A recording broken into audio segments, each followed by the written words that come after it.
Hello everyone, నా పేరు Mounika. Welcome to my kitchen. ఈ వీడియోలో అందరూ ఇష్టపడే మినపప్పు వడలు ఎలా చేసుకుందామో చూద్దాం. చాలా టేస్టీగా ఉంటుంది. నేను ఎలా చేశానో చెప్తాను.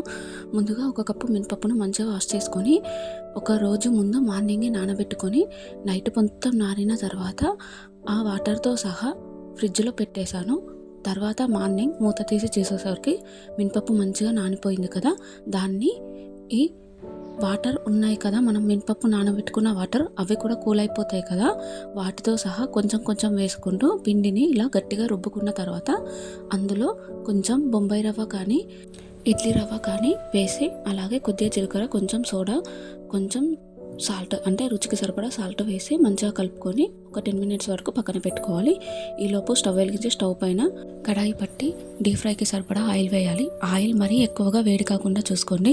ఇలా కొంచెం వేడి కాగానే చేయిని వాటర్లో తడుపుకుంటూ పిండిని కొంచెం తీసుకొని ఇలా వడల షేప్లో చేసుకొని ఆయిల్లో వేసుకోవాలి. వెంటనే టర్న్ చేయకూడదు.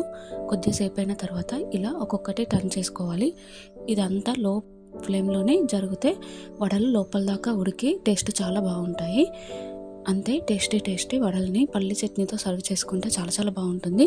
చికెన్తో కూడా చాలా బాగుంటాయి ఈ వడలు ఎన్నిసార్లు వేద్దాం అనుకున్నా కానీ అసలు కరెక్ట్ షేప్లో వచ్చేవి కావు. కానీ ఇలా ఒక రోజు ముందే పప్పు నానబెట్టుకొని ఆ సాయంత్రం పప్పుని వాటర్తో సహా ఫ్రిడ్జ్లో పెట్టి నెక్స్ట్ డే మార్నింగ్ గ్రైండ్ చేసుకునేటప్పుడు ఆ కూల్ వాటర్ని వేస్తూ నార్మల్ గ్రైండర్లోనే ఇది పిండిని రెడీ చేసుకున్నాను. పిండి కొంచెం మనకు పల్చగా అయినట్టు అనిపిస్తే ఇడ్లీ రవ్వ కానీ బొంబాయి రవ్వ కానీ కాస్త ఎక్కువగా వేసుకోండి.